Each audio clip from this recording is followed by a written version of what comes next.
Let's talk about the grip. I'm going to ask you one question. What is the only thing that touches the club? That's right, it's your hands and your fingers. We have to have them on the club in the right position and that they're neutral so that you can have the U-shaped swing, so you can ignite and hit the ball down with the line of power. So let's go over the 3 basic grips, and that way we can find out which one is comfortable for you and we can get you to hit the ball longer and straighter. The one thing I want you to understand is this. To shake hands, if you're right-handed, you've got to shake hands with the club. Most people like to come underneath. They like to roll their hands over. What I want you to do is this. I want you to come straight ahead, shake hands with that club, just like you're going to shake hands with me with your left hand. That's the first one that goes on. It's terrific. If you'll notice, my thumb is just barely on the right side of the grip, and I have a V that points to the right shoulder, just my right cheek. Now here comes the easy part. My right hand, we're all good at shaking hands. I'm just going to shake hands with the club, again, putting it in my fingers. Now, here's what I've got. I've got all 10 fingers on the club. I want to slide my hands together to make them a unit. Now this is called the 10-finger grip. It's not very popular anymore, but it does allow the club to swing freely. The one thing you will notice is that my thumbs are on either side of the grip. I don't want them going down the middle. I will show you why here in just a minute. But this is the 10-finger grip. If we want to change it a little bit and use the Vardon grip, then what we will do is we will let our little finger overlap our index finger of our right hand. This is mostly used for people with larger hands. Those of you that have smaller hands, you're going to probably like the interlock grip. That's where we take the index finger of our left hand and interlock it with our right hand. They feel really good, people with small hands. Here's what I want you to notice also. If I can set the club down and open my fingers and my palms face each other, then I have a neutral grip.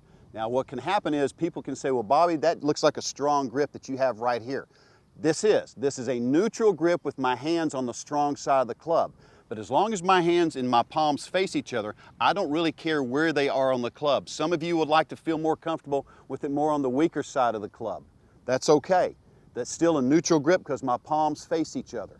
So I want to make sure that when I'm swinging this club, I have a neutral grip because that allows you to go down the line of power. It allows you to ignite that club. It gives you a U-shaped swing. So the grip is very important with that. Grip pressure, let's talk about this just for a second. If you were going to throw a baseball, if you were going to throw a football, are you squeezing that as tight as possible? No, you're not. You're laying your hands on there, you're trying to stay relaxed. That gives yourself and your arm and your hands and your elbow and your shoulders freedom. It's the same thing in golf. I would call it, when you're holding it too tight, it's like the tail wagging the dog. You can watch me right now take my grip and I'm going to hold it a little tight and try to make a little bit of a swing, and you notice my body is moving everywhere. And nothing's moving fast, it's just moving. It feels like I've got great power. I don't. I want to have the grip pressure where it's just feeling like I've got to throw this club. As you notice this right here, I've got plenty of motion. And remember, in golf, what I'm going to teach you, we are looking to maximize speed. We don't care about power and strength, we want speed. So I have to be able to create that speed in your swing. And if you're holding this club too tight, we can't do it. So let's make sure that we understand that the grip goes like this. We're going to shake hands with our left hand for you right-handers. For you left-handers, we got to think opposite sometimes, so you'll be shaking hands with your right hand first.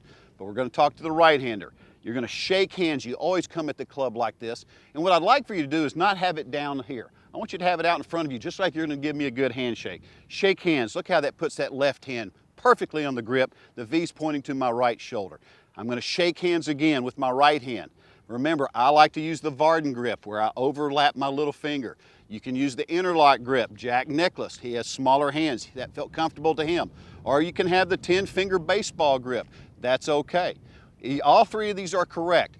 The biggest key is this: palms face each other, which makes it neutral, and the grip pressure. You can't hold it too tight. You will not be able to ignite, go down the line of power, and finish that U-shaped swing.